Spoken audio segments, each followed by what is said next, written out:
So hello to everyone. आज हम इस वीडियो में स्टार्ट करने वाले हैं with the law of demand. हम लोगों ने कवर कर लिया कि भाई डिमांड क्या होता है, क्या फैक्टर्स होते हैं जो डिमांड को अफेक्ट करते हैं।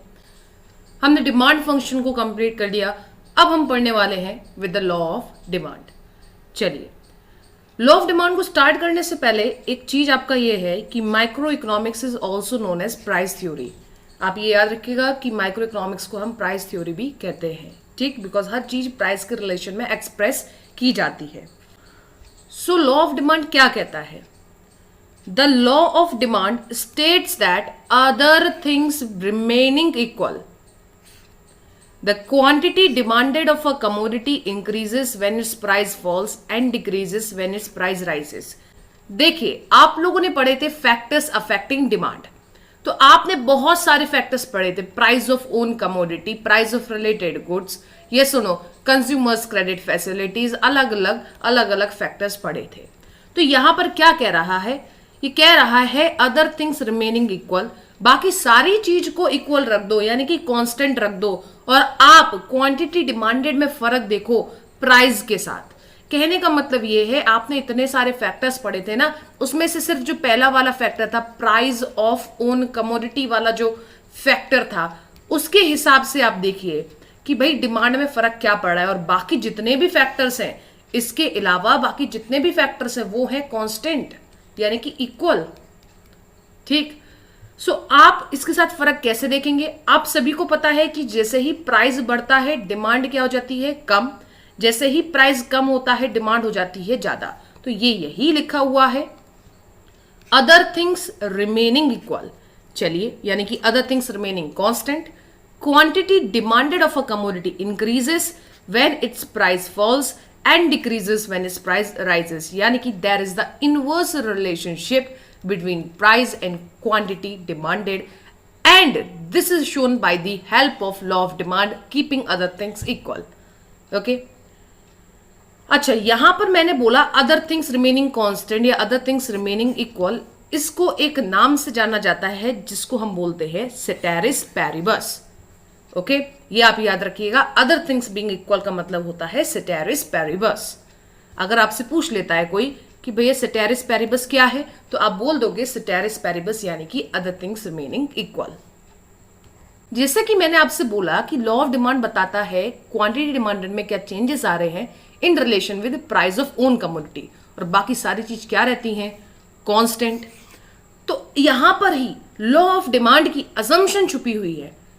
क्या अजम्पशन छुपी है? कि बाकी सारी चीज कांस्टेंट रहनी है। कांस्टेंट मतलब बिल्कुल चेंज नहीं होना है बाकी चीजों में। सो यही आपके कुछ असम्पशंस हैं। The law of demand is based on the following assumptions. आपने इतने सारे फैक्टर्स पढ़े थे, इस फैक्टर को छोड़ के बाकी सारे फैक्टर्स क्या रखने हैं आपने लॉ ऑफ डिमांड के लिए? कांस्टेंट रखने हैं, यानी कि चेंज नहीं होना है। So there should be no change in the income of the consumer. Income जो थी कंज्यूमर की वो वही रहेगी, चेंज नहीं आना है। यहां पर ही तो आता है, ठीक है। There should be no change in the taste and preference of the consumers। taste and preference change नहीं होना चाहिए। Price of related commodities should not change, यानी कि remain unchanged। The commodity should be a normal commodity, यानी कि आपने पढ़े थे ना बहुत सारी commodities, normal commodities, inexpensive goods, inferior goods, in the heading of income of the consumers। तो वहां पर आपको समझना है कि जो commodity हमें लेनी है वो normal लेनी है। The size of population should not change, ये भी चेंज नहीं होना है। Distribution of income should not change। No expectations of change in the price in future। In simple words पहले वाले पॉइंट को छोड़ के, यानी कि प्राइस ऑफ ओन कमोडिटी वाले पॉइंट को छोड़ के बाकी सारी चीजें आपको कांस्टेंट रहनी है, और वही हमारी क्या बन जाती हैं? assumptions। ठीक है, चलिए, अब जैसा कि हमने लॉ ऑफ डिमांड पढ़ लिया, प्राइस और क्वांटिटी डिमांडेड के बीच में रिलेशन पढ़ लिया। Yes or no? Now this can be illustrated with the help of demand schedule and demand curve। तो डिमांड शेड्यूल और डिमांड कर्व के थ्रू आप लॉ ऑफ डिमांड को दिखा सकते हैं। अब आपके लिए वर्ड नया है कि शेड्यूल क्या है और कर्व क्या है, तो थोड़ा बाइफर्केशन मैंने करा है। यहां पर लिखा है कि भाई डिमांड शेड्यूल और डिमांड कर्व होता क्या है। Demand schedule is a tabular statement. Tabular यानी कि एक टेबल स्टेटमेंट है। आप हमेशा याद रखिएगा, इकोनॉमिक्स में जब भी शेड्यूल वर्ड आता है दैट मीन्स टेबल। ठीक है, ये टेबल है जो कि क्या दिखाएगी, ऑब्वियस सी बात है ये टेबल लॉ ऑफ डिमांड को दिखाएगी, यानी कि प्राइस और क्वांटिटी डिमांडेड के बीच के रिलेशन को दिखाने वाली है। अब आप सभी को पता है कि हम प्रीवियस वीडियोस में टाइप्स ऑफ डिमांड कवर करके आए हैं, और मेनली डिमांड दो तरीके की होती हैं, एक आपकी इंडिविजुअल और एक market demand. So demand schedule भी आपके इंडिविजुअल डिमांड स्केड्यूल और मार्केट डिमांड स्केड्यूल है। So demand schedules are of two types, individual demand schedule और मार्केट डिमांड स्केड्यूल। ठीक है, सो आप क्या पढ़ रहे हैं, यहां पर स्केड्यूल पढ़ रहे हैं, और कौन सा स्केड्यूल, इंडिविजुअल डिमांड स्केड्यूल। तो इंडिविजुअल डिमांड स्केड्यूल यानी कि क्या है, एक टेबल है जो कि क्या दिखा रही है, लॉ ऑफ डिमांड को दिखा रही है, यानी कि क्वांटिटी डिमांडेड और प्राइस के रिलेशन को दिखा रही है। So various quantities of commodity, ठीक है, that would be purchase at different prices by a household. मैंने बताया था कि हाउस होल्ड को इस तरीके से बताया था कि इंडिविजुअल को हाउस होल्ड भी बोलते हैं आप इकोनॉमिक्स में, यस और नो। चलिए, सो यानी कि एक बंदा, यानी कि एक इंडिविजुअल क्या कितनी परचेस कर रहा है, यानी कि कितनी क्वांटिटी डिमांड कर रहा है इन रिलेशन विद प्राइस। बेटा ये आप बात याद रखिएगा कि ये जो चैप्टर हम पढ़ रहे हैं ये कंज्यूमर के पॉइंट ऑफ व्यू से पढ़ रहे हैं, इतना आप याद रखिएगा। ठीक है, चलिए, डिमांड स्केड्यूल हमें बनाना है। सो प्राइस के बीच में देखो, डिमांड स्केड्यूल हम पढ़ रहे हैं तो प्राइस और क्वांटिटी डिमांडेड के बीच में रिलेशन हमको पढ़ना है, यस और नो। अगर मान के चलिए एक ही आपका प्राइस बढ़ रहा है तो आपको पता है इनवर्स रिलेशनशिप है, तो क्वांटिटी डिमांड क्या होगी, कम हो जाएगी, यस और नो। ठीक है, अब बेटा देखो इस तरीके से, जैसे कि लॉ ऑफ डिमांड को हम किसके थ्रू इलस्ट्रेट करते हैं, डिमांड स्केड्यूल और कर्व के थ्रू। ठीक है, थोड़ा कर्व के बारे में भी पढ़ लेते हैं कि कर्व क्या होता है। Demand curve is the graphical presentation of law of demand, यानी कि जो अभी हमने टेबल फॉर्मेट में लिखा है उसको हम कर्व के थ्रू दिखाने वाले हैं। डिमांड स्केड्यूल में इंडिविजुअल डिमांड स्केड्यूल और हमारा मार्केट डिमांड स्केड्यूल था। इसी तरीके से हमारा डिमांड कर्व में इंडिविजुअल डिमांड कर्व और मार्केट डिमांड कर्व है। सो हम यहां पर पढ़ लेते हैं इंडिविजुअल डिमांड कर्व क्या दिखाता है। Individual demand curve for a good is the curve that shows the different quantities of goods which a consumer is willing to buy at different prices during a given period of time. In very simple words, जो आपने वहां पर table बनाई है उसी को graphical representation आप कर दीजिए, वो हो गया आपका इंडिविजुअल डिमांड कर्व। ठीक है ना, इंडिविजुअल डिमांड कर्व किससे बनेगा, इंडिविजुअल डिमांड स्केड्यूल से। चलिए, कर्व किस तरीके से बनाना है वो हम देख लेते हैं। आप X axis and Y axis को ड्रॉ करेंगे। So X axis and Y axis को आप ड्रॉ कीजिए, एंड ये आपका ओरिजिन है। ठीक है, इस तरीके से 1 2 3 4 मार्किंग कर लीजिए। Similarly here you can do it.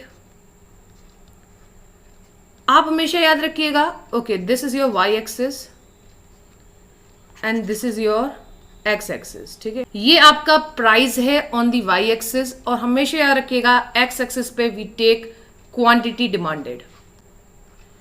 जब प्राइस 1 था क्वांटिटी डिमांडेड वाज 3, 1 था quantity demanded was 3। So price 1, quantity demanded कितनी थी आपकी, the price was 1, quantity demanded was what, 3।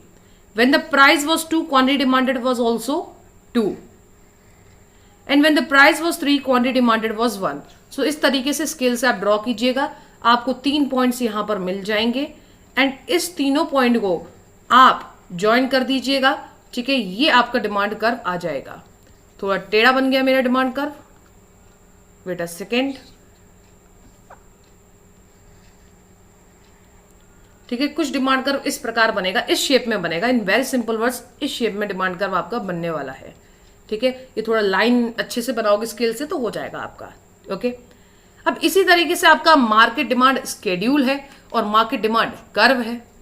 ठीक, सो मार्केट डिमांड कर्व क्या है, पूरी मार्केट का, यस और no. So market demand schedule है, यानी कि एक टेबल है जो कि क्या दिखा रहा है, दैट ऑल द बायर्स, ऊपर क्या था, दैट अ हाउस होल्ड, क्योंकि हम यहां पर पढ़ रहे थे क्या, दैट अ हाउस होल्ड, यानी कि हम यहां पर पढ़ रहे थे इंडिविजुअल, और यहां पर all the buyers because it is market demand schedule. All the buyers यानी consumers are willing to purchase at different possible prices during a given period. मान के चलिए आप कि प्राइस आपका कुछ इस प्रकार है, 1 2 3, ठीक है, ये प्राइस आपका बढ़ रहा है। ओके, जो क्वांटिटी डिमांडेड है फर्म ए के थ्रू वो है 3 2 1, ठीक है, ये इंडिविजुअल हो गया ए फर्म का, ये सुनो, ठीक है। इसी तरीके से quantity demanded for the firm B, मान के चलिएगा, देखो भाई प्राइस राइज हो रहा है तो क्वांटिटी डिमांडेड कम होनी है, सो हम इसे कम कर देते हैं 5 3 1, ठीक है, कम कर दिया हमने क्वांटिटी डिमांडेड।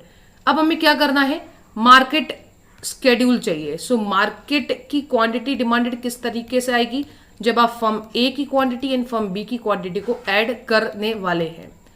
सो आप ऐड कर दीजिए 3 and 5, 3 + 5 that is 8। Similarly 2 + 3 is 5 and 1 + 1 is your 2, ठीक है। अब आप इसे कर्व के थ्रू दिखा सकते हैं। कैसे दिखाएंगे, आप किस किस को कंसिडर करोगे, देखो भाई हमें क्या करना है, मार्केट डिमांड कर्व बनाना है। सो एक हमारा प्राइस होने वाला है on the Y axis and on the X axis आपको मार्केट लेनी है, तो आप मार्केट ये लेने वाले हैं, ठीक, इस तरीके से आपको शो करना पड़ता है। So X axis and Y axis हम ड्रॉ करने वाले हैं। So this is your Y axis and here we are considering up with the price. So this is origin 1 2 3 4, आप मेजरमेंट के साथ करेंगे, क्वेश्चन आपका बिल्कुल सही आने वाला है, ठीक है ना, 7 8। सिमिलरली यहां पर 1 2 3 4 5 6 7 8, ये आपकी है एक्स एक्सिस, और एक्स एक्सिस पे what we have to take is quantity demanded. आपको हमेशा याद रखना है वाई एक्सिस पे आप प्राइस को रखिए। जब प्राइस 1 था क्वांटिटी डिमांडेड वाज 8, सो आप प्राइस 1 था, क्वांटिटी डिमांडेड कितनी थी 8, आप स्केल से ज्वाइन कर सकते हैं। जब प्राइस 2 था quantity demanded was 5, so similarly this is the 1, आप स्केल से ज्वाइन कीजिएगा। जब प्राइस आपका 3 था क्वांटिटी डिमांडेड वाज 2। सो इस तरीके से आपको 3 पॉइंट्स मिलने वाले हैं, that is this one and this one. What it is showing, it is showing that जैसे ही आपका प्राइस बढ़ रहा है आपकी क्वांटिटी डिमांड जो है वो कम हो रही है। सिमिलरली ये भी कर्व आपका कुछ इस प्रकार आएगा and this is the demand curve, और डिमांड कर्व को हम डी से दिखा रहे हैं। ये आपका कर्व कुछ इस प्रकार आने वाला है, समझ में आया। एक बात आप याद रखिएगा कि आपने क्या करना है कि भाई आपने एक्स एक्सिस यहां तक बनाई है, तो इस कर्व को इस लाइन के बाहर मत निकाल देना, ठीक है, इसको बाहर मत निकाल देना, ऐसा नहीं करना है। ये जो लाइन है ना एक्स एक्सिस और वाई एक्सिस की, इसके अंदर ही आपको कर्व को रखना है, ठीक। चलिए देखो, एक क्वेश्चन जनरली पूछा जाता है, चलिए एक क्वेश्चन जनरली पूछ लिया जाता है that how can you drive market demand curve from the individual demand curve, यानी कि इंडिविजुअल डिमांड कर्व के थ्रू आप मार्केट डिमांड कर्व कैसे ड्राइव कर सकते हैं। तो हमें यहां पर क्या करना होगा कि इंडिविजुअल डिमांड कर्व कम से कम 2 फर्म का, 3 का भी बना सकते हो, लेकिन 2 का मिनिमम आप बनाइए, उससे आप क्या निकाल लीजिए, मार्केट डिमांड कर्व, ठीक है। चलिए आपको समझ में नहीं आया होगा, मैं दिखा देती हूँ कैसे करना है आपको। मान के चलिए आपके प्राइस गिवन है 1 2 3। देखो अब मुझसे आप लोग बोलोगे ये बोल रहा है कर्व बनाने के लिए, तो आप स्केड्यूल क्यों बना रही हो? भाई कर्व बनता किससे है? स्केड्यूल की मदद से, तो स्केड्यूल मुझे बनाना पड़ेगा ना। चलो ये schedule quantity demanded by firm ए 3 2 1, ये तो मैंने एग्जाम्पल ऊपर ही ले चुका है, ये 5 3 1 थी, ये सुनो। सो ये हमारी 8 आ गई थी, ये 5 था और ये हमारा 2 था, ठीक है। अब हम क्या करने वाले हैं, कर्व्स बनाने वाले हैं। Now I am making out the curve for the firm A. So ये है आपका वाई एक्सिस, ये है आपका एक्स एक्सिस। एक्स एक्सिस पे आपको क्वांटिटी डिमांड लेनी है इन यूनिट्स, और ये रहा आपका वाई एक्सिस जहां पर आपको प्राइस कंसिडर करना है, दैट इज इन रुपीज, ठीक है। सो ये आपका ओरिजिन हो गया, this is your 1, this is your 2, this is your 3, ये सुनो, ओके। एंड 1 2 3, जब आपका प्राइस 1 था then quantity demanded by firm A was 3, okay, and when the price was 2 quantity demanded 2 and price 3 quantity demanded 1. Similarly, we are getting out here with the 3 points, that is this one and this one. So you will be able to make what demand curve that is D, और ये किसका है, firm ए का। और similarly हम क्या करने वाले हैं, फर्म बी का कर्व बनाने वाले हैं। So this is your Y X, okay sorry, this is your X axis, this is your Y axis. यहाँ पर आपको प्राइस कंसिडर करना है in rupees, and X axis पे आपको क्वांटिटी डिमांडेड कंसिडर करनी है, दैट इज इन यूनिट्स। ठीक है, सो this is your origin 1 2 3 4 5, okay, so 1 2 3 4 5, and जब आपका प्राइस 1 था, क्वांटिटी डिमांडेड वॉज 5, सो यही हम मार्किंग कर लेते हैं यहाँ पर। जब प्राइस 2 था, क्वांटिटी डिमांडेड वॉज 3, जब प्राइस 3 था, क्वांटिटी डिमांडेड वॉज 1। सो इस तरीके से आपको 3 पॉइंट्स मिल जाएंगे। आप स्केल से बनाइएगा प्रॉपरली, आई थिंक कॉन्सेप्ट आपको समझ में आ रहा है। एंड ये आपको एक डिमांड कर मिल जाएगा, दैट इज डी डी। ठीक है, ये आपको एक डिमांड कर मिल जाएगा, दैट इज डी डी, और ये किसका हो गया, फर्म बी का। ये तो आपको बनाना आ गया है, तो स्केल से आप बना लीजिएगा। और मार्केट डिमांड कर्व हमें बनाना है, सो ये हम बना के ही आए हैं, थोड़ा इसे कॉपी कर लेते हैं।